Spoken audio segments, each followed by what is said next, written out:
Hey guys, Carlos here with Variable Traders, and here's my recap for yesterday, May 31st. Did not get a chance to put this one in the books last night, so I'm taking the time to do it now. And I'm doing it more because I do have a live recording of the open on GPS. So GPS was on our watch list, was very active in the pre-market with tons of volume and also gapping down. So but before we get to the video, I want to show you this question I get quite a bit. Just curious, do you have a rule on how many trades you take per day? You seem to be very conservative in this regard, and figure you probably have that rule. So great question. I do not have a rule on how many trades I take per day, but I am very cautious to not overtrade any type of setup. So for example, today's video is a great example of that, on knowing when to stop and to look for another opportunity. So let's get to the video. So right off the bat, GPS is, again, very active. You can tell here that it's moving nicely. It's got some volume. The time in sales is looking great as well. By the way, this is sped up to 3%, times 3, because this way we can save time in the video. So here it looks like it's taking off. Here's where a lot of traders get caught, including myself. I used to get caught a lot in this breakthrough here. People start chasing it here because they want to be part of the breakout, and then all of a sudden it starts dropping. Now you're down probably 40 cents or so. So I always want to wait for that pullback, and one of my rules is I want to wait for between at least 3 to 5 minutes. So here I don't want to take a short neither, because it's at the VWAP, right? It's just got there. Can go either way. What I like about this situation now is that when it sells off below the VWAP, you see this buying pressure on the way up here. I like this the way this candle is setting up.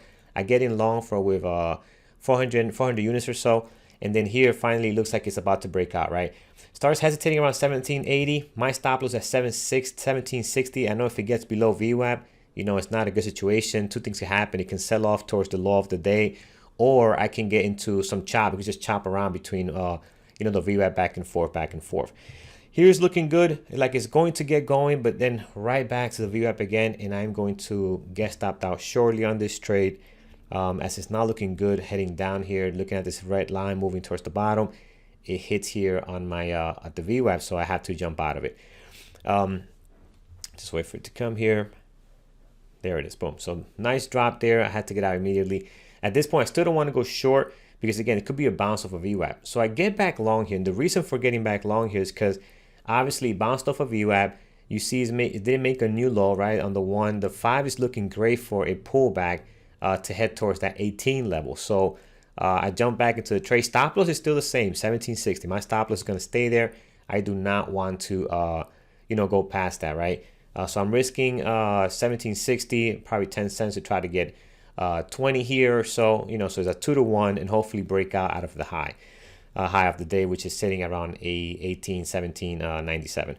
So here again, it's kind of bouncing around right above the VWAP. My thought process is, okay, if we can't get going here, I have to jump out. And that's exactly what just happened here. It gets below VWAP. I'm not liking the way the price action is trading here. So I immediately jump out completely, and glad I did, because then look at this drop here. Just continues to drop nicely. I stopped the recording a little early, but I think it continues to drop even further. I think it went down towards the low of the day before it actually ran up to VWAP. So that's my recap, guys. Again, very important. So when that happens like that, when I get stopped out twice, what I do after that is I no longer take that stock again. I do not take a trade on that ticker. I take a break. I start looking for something else. I lost probably 45, 48 bucks on each of those trades. Came out to negative 99 for yesterday. But again, small losses are fine, even on a Friday. It sucks to be red on a Friday, but if you manage your risk correctly, and you're stopping out and not over trading and not making things worse, you're not going to feel crappy over the weekend that you didn't follow your rules and were not disciplined. So just wanted to share that with you guys. Hopefully that was a learning experience on and when not to chase when things are looking like they're breaking out, and when to stick to your stop loss, and when not to continue to try to take the same trade over and over again, resulting into over trading. Thank you guys. Have a great weekend, and look forward to seeing you guys on the live AMA today at 11:30 Eastern time. Take care, guys.